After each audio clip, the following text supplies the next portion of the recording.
दोस्तों आपने नमस्कार नमस्कार दोस्तों।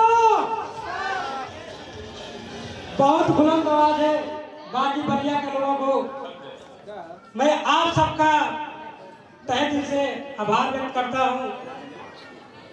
दोस्तों ये हमारे बीच दो महान हस्ती जिनकी वजह से आज सैकड़ों नहीं हजारों नहीं लाखों लोग लगातार अपने सपनों को पूरा कर रहे हैं। अपनी बात कुछ भी कहने से पहले मैं चाहूंगा गुरुजी प्रवीण सर के लिए, महागुरु विजेंद्र सर के लिए एक जोरदार तालियां। दोस्तों नाम मेरा ब्रजेश कुमार है, पेशे से मैं डॉक्टर हूं। दोस्तों मैं गांव से बिलोंग करता हूं। दोस्तों यंग एज होती है सपने देखने की, मैं सपने देखना शुरू कर दिया, लेकिन मेरे मन में एक सवाल उठता था, करना कुछ ही उन्हें करे लेकिन दाम ही दाम आवे, लेकिन दाम ही दाम आवे, मैं ऐसा सोचता था। लेकिन जैसे जैसे मैं अपने कारोबार को आगे बढ़ाता गया ऐसा कुछ नहीं हुआ, लेकिन धीरे धीरे पढ़ाई करना शुरू किया, पढ़ाई अपनी कंप्लीट किया। हमारे पूजनीय बड़े भाई रविंद्र कुमार के माध्यम से, मेरे बड़े भाई भूपेंद्र कुमार के माध्यम से, उनकी कठोर मेहनत की वजह से मैंने अपनी पढ़ाई कंप्लीट किया। मैं चाहूंगा पूजनीय दोनों भाइयों के लिए जोरदार तालियां।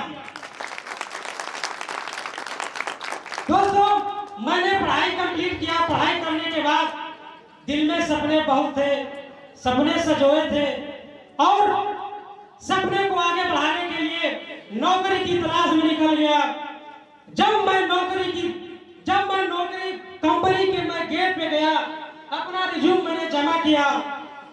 जब मैंने इंटरव्यू दिया, इंटरव्यू देने के बाद मैनेजर बोले जाके आप बैठ जाइए। मैं बहुत खुश हुआ, लग रहा है मेरा सिलेक्शन हो गया। लेकिन प्रवीण सर से बताया कि सर ऐसी ऐसी बात है, बोले कोई बात नहीं, आप लगे रहिए, सिलेक्शन एक दिन जरूर होगा। फिर मेरी एक कंपनी में सिलेक्शन हो गया। मैं धीरे धीरे काम करना शुरू कर दिया, काम करता गया मैं स्टेप बाय स्टेप बढ़ता गया। सबसे बड़ी कंपनी सिप्ला कंपनी मेरी ज्वाइनिंग हो गई। मेरे माता पिताजी, मेरे दोनों भाई बहुत खुश हुए, बहुत खुश हुए। लेकिन नौकरी तो नौकरी होती है, नौकरी में ना कर दिए आप नौकरी से निकाले जाएंगे। मैं नौकरी करता रहा, जिंदगी कसमकस करती रही। मैं जब आया, छुट्टी लेके आया, जब छुट्टी लेके आया प्रवीण सर से, एक मेरे जिंदगी का सबसे बड़े आतंकवादी के रूप में प्रवीण सर की मेरे जिंदगी में एंट्री होती है। और एंट्री करते समय मुझको प्लान दिखाते हैं एसडीपीएस का, और बोलते हैं ब्रजेश सर आपकी जिंदगी हीरो की तरह हो जाएगी। मैं कंपनी में मैनेजर, उनकी बात क्यों सुनूं? मेरे कॉलर तो कॉलेज टाइप थे। जब इन्होंने प्लान दिखाया, बोले कंपनी हीरो की तरह हो जाएगी, मैंने इनको, जब उन्होंने पूछा प्लान कैसा लगा, बढ़िया, बहुत बढ़िया, हमने कहा मुझे कुछ समझ में नहीं आया। मैंने कहा मुझे कुछ समझ में नहीं आया। इन्होंने कहा ब्रजेश सर एक बार सोच लीजिए, जिंदगी हीरो की तरह हो जाएगी। फिर हमने इनको मना कर दिया, और मना मैंने 1 महीना, 2 महीना, 3 महीना, 6 महीने तक इनको घुमाता रहा, टालता रहा। लेकिन जब कंपनी में जब गए, दोबारा जब कंपनी में गए, वहां पे जब इनकी बातों को मैंने सोचा, गहराई समझा, तो लगा सरकारी नौकरी करने वाले बहुत लोग सारे छोड़ चुके हैं। मैं तो कर रहा हूं तो प्राइवेट ही कर रहा हूं ना।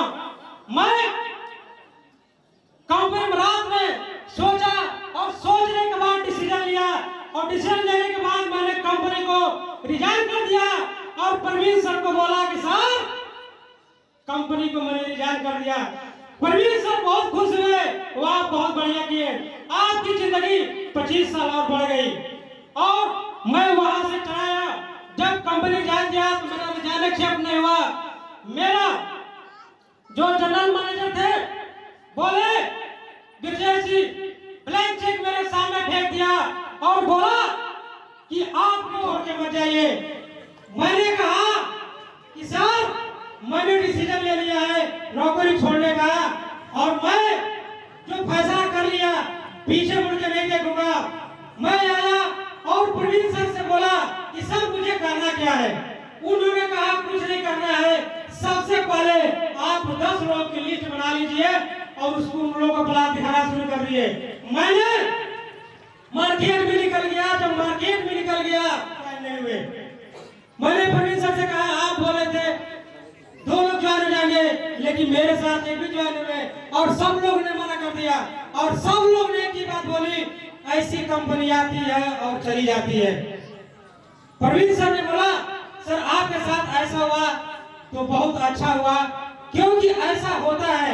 और धीरे धीरे मैंने 10 नहीं 20 नहीं सैकड़ों को प्लान दिखाया और मेरे साथ लोग ज्वाइन होते गए। लेकिन एक बात कहे, दुनिया को लगे ना लगे लेकिन आपको लगना चाहिए। यदि आपके अंदर विश्वास है तो एक दिन पता जरूर करेंगे।